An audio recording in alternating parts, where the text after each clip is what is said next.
When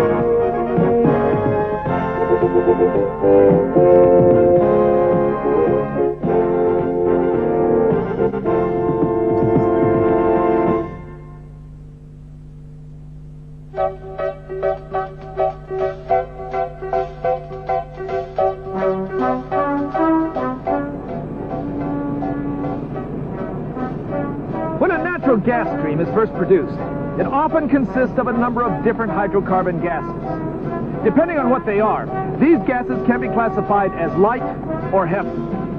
The percentage of each gas and the availability of markets for these products determines whether the hydrocarbon products should be separated.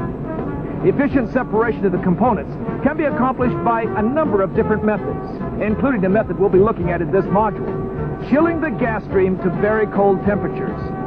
Chilling transforms some of the gases into liquids, which can then be separated from the lighter gas. In this program, you will see some of the reasons for separating natural gas liquids, also called NGLs, from a gas stream. We'll look at common methods for chilling gas to separate the liquids, and we'll see how the application of very low temperatures to a gas stream, commonly called cryogenics, affect liquid separation. Prior to viewing this program, you should have successfully completed the modules titled Basic Principles of Pressure and Temperature, Centrifugal Compressor Principles, and Heat Exchanger Principles. Now, if you haven't, you may want to study these programs before proceeding. One other thing before we continue. Cryogenics deals with a wide range of temperatures, and especially extremely cold temperatures. Keep this in mind when you're working around a cryogenic plant. Your safety is very important during all operations. This is the first section of a three-section module on cryogenic principles. In the first section, we'll look at natural gas components, economics of liquid separation, gas chilling, the definition of cryogenics, and the cryogenic process.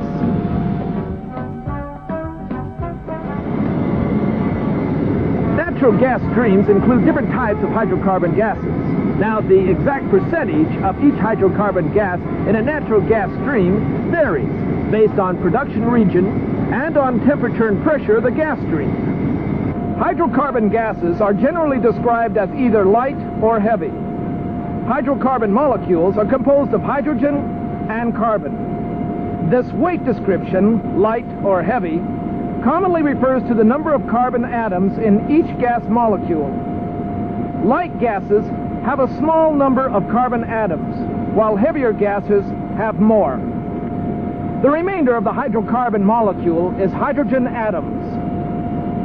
So, listed from lightest to heaviest, the components of natural gas are methane, ethane, propane, butanes, pentanes, hexanes, some heavier components, and liquid condensates.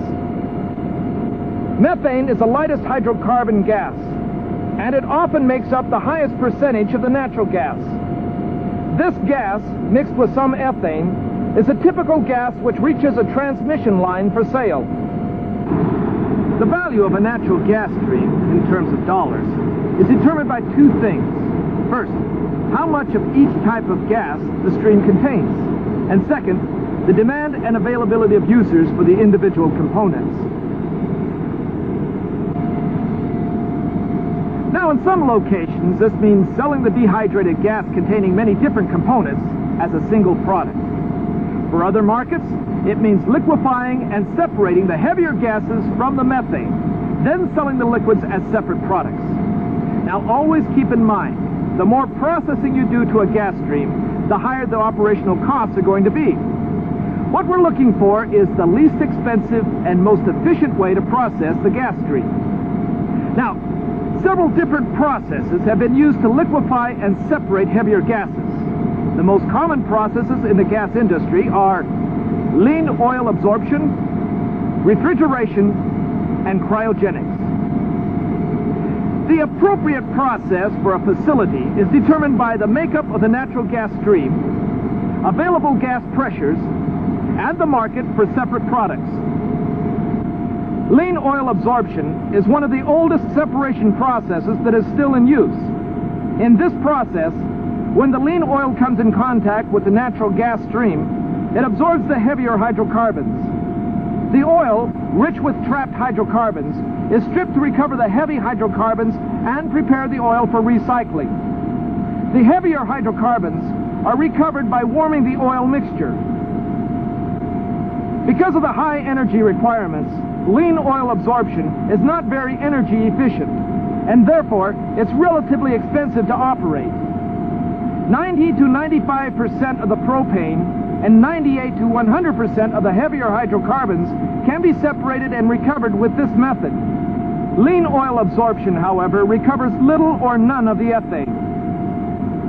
Another separation process that's been in use for many years is refrigeration. In the refrigeration process, the natural gas stream passes through a chiller. The chiller basically does the same thing that your home freezer does, only it uses slightly colder temperatures.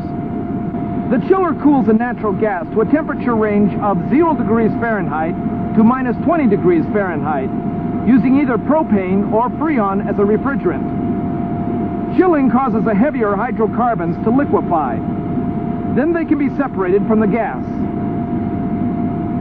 Compressing the refrigerant and driving the condenser are the major energy requirements of refrigeration. Compared with lean oil absorption, refrigeration uses less equipment and energy to recover similar amounts of heavier hydrocarbons. Refrigeration separates about the same volume of propane and heavier hydrocarbons as lean oil absorption does. In addition, it can recover small amounts of ethane.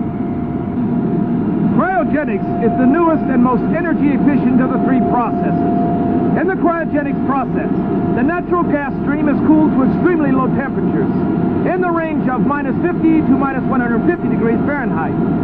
Instead of using a refrigerant, cryogenics uses a mechanical method to cool the gas which liquefies the ethane and heavier hydrocarbons. The liquids are then separated from the methane. Cryogenics does require additional compression to raise the pressure of the methane. However, when compared to lean oil absorption and refrigeration, cryogenics has moderate energy requirements. Cryogenics can separate and recover similar quantities of propane and heavier hydrocarbons as lean oil absorption. However, unlike other processes, which can recover only up to 25% of the ethane, cryogenics can recover much higher amounts, 80 to 95% of the ethane. To summarize, when you look at the energy requirements for the three processes and the amount of recovered hydrocarbons, in particular ethane, cryogenics stands out as the most energy efficient method for recovering more NGLs. Now let's take a minute to talk about gas chilling. Whenever gas is cooled sufficiently, liquids begin to form. You see a good example of this process when you fill a glass with ice and liquid. When warm, moist air contacts the cold glass, it is chilled, causing water vapor to condense on the outside of the glass. The temperature at which water vapor condenses out of the air is called dew point. Now the same process occurs when natural gas is chilled, or when the dew point of natural gas is reached. Some of the heavier hydrocarbon gases condense and separate from the gases. If natural gas is chilled to a very low temperature, for example, minus 150 degrees Fahrenheit, much of the ethane, almost all of the propane, and the heavier gases will condense. The methane, being lighter, will remain as a gas. However, the chilling process will trap some of the methane in the liquid. NGLs with a high methane content are not marketable. Therefore, the trapped methane must be separated. Gas chilling operations maximize the amount of ethane or heavier hydrocarbons liquefied, but minimize the quantity of trapped methane. The quantity of methane which remains trapped during the chilling process depends on several factors. First, the pressure and temperature of the chilling system is very important. Less methane will be trapped at less pressures. Second, the rate at which chilling takes place is also a factor. More methane will be trapped if the temperature is reduced very quickly. Now, the third factor is the mechanical efficiency of the vessel, which separates methane from the liquids. If the separation process of methane from liquids is too warm, not only is the methane released, but so are some of the heavier gases. Now, there are three methods to chill natural gas: refrigeration, pressure reduction, and expansion. Each method operates in a specific temperature range. In refrigeration, an external refrigeration system using either propane or freon chills the gas stream. The temperature range for refrigeration is 0 degrees to minus 20 degrees Fahrenheit. In pressure reduction, a pressure-reducing valve called a JT valve reduces the pressure of the gas stream. The reduction in pressure causes a reduction in temperature in the range of minus 50 degrees to minus 70 degrees Fahrenheit. In expansion, the gas stream passes through an expander compressor. An expander compressor is a device which has two separate units, the expander and the compressor. These units are separate, but share a common shaft which transfers energy from the inlet gas in the expander to the compressor, where the gas stream returns to the expander compressor downstream in the process. Gas at a given temperature and pressure contains energy which is in the form of heat, pressure, or velocity. As gas flows into the expander side of the expander compressor, the pressure drops. The flowing gas turns a wheel in the expander. Energy to turn the wheel is removed from the expander inlet gas and is transferred to the gas being compressed in the compressor. The combination of gas expansion and removal of energy produces very low or cryogenic gas temperatures in the range of minus 100 degrees to minus 150 degrees Fahrenheit. As we talked about before, cryogenics involves very cold temperatures in the range of minus 100 to minus 150 degrees Fahrenheit. A gas leak or exposure to metal surfaces at these temperatures is extremely dangerous. You can be severely injured while working with cryogenic equipment. So please, when you're operating around units utilizing cryogenic temperatures, you must be careful. Cryogenic processing of a natural gas stream involves three basic steps: dehydration, chilling, and fractionation. Dehydration is the removal of water from a substance.